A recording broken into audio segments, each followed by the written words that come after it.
As expected, the attacks in Libya were a staple of last night's debate, but Romney took the high road and didn't force the issue to score political points. He could have easily jumped all over how poorly the administration handled the deaths of U.S. Ambassador Christopher Stevens and 3 other Americans. And pretty much everybody knows the story. But still, questions remain unanswered on why more security wasn't added in the area after requests were made by the top security chief in Libya, Eric Nordstrom.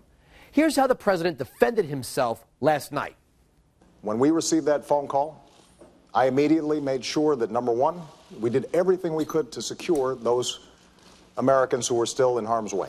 Number two, that we would investigate exactly what happened. And number three, most importantly, that we would go after those who killed Americans. Wasn't there an ad about taking that 3 a.m. phone call? Obama didn't exactly take responsibility for the failures that were made in Libya. Over the weekend, he said the tragic deaths of 4 Americans were not optimal. Instead, Hillary Clinton stepped up to take the blame just before the previous debate. Take responsibility. I'm in charge of the State Department, 60,000 plus people all over the world, 275 posts. The president and the vice president certainly wouldn't be knowledgeable about specific decisions that are made by security professionals.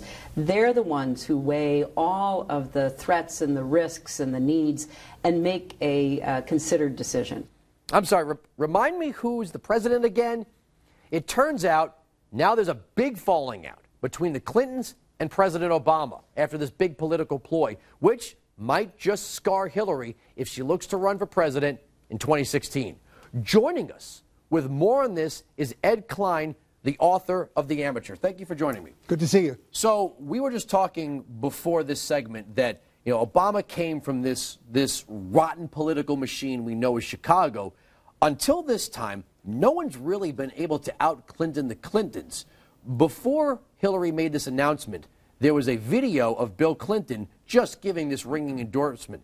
As soon as she made this announcement, they released the video. So right. What are the Clintons going to do? Take back their support for Obama? No, he's still out there on the campaign trail. Bill is doing TV commercials and giving speeches.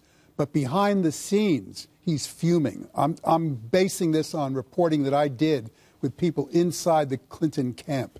He understands that the Obama White House, and really it's the Chicago gang, David Axelrod and company, are looking for any way to avoid having Obama take blame for Benghazi.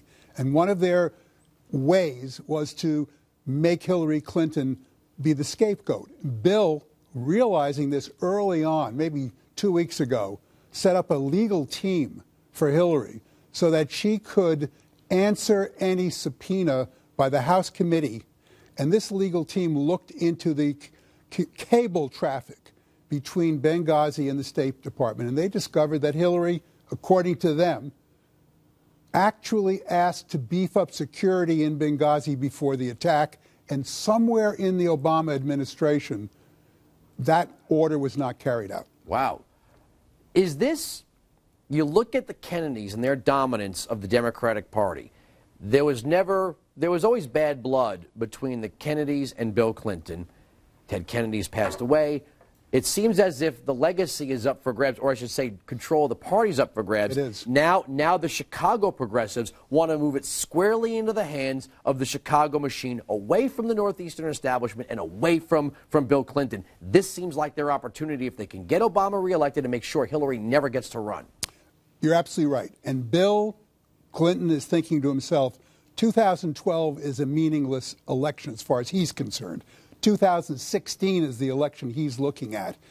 Then Hillary is going to run, he expects, if she can get herself back into shape, because as you can see, she's exhausted, overweight, looks terrible. But if she can get herself back into shape and get her head into the game, she's going to run for president. And Bill expects to take over the party machinery and get her elected. In doing that, he's going to run head-on with the Chicago group that backs Obama and the left wing of the party. Now,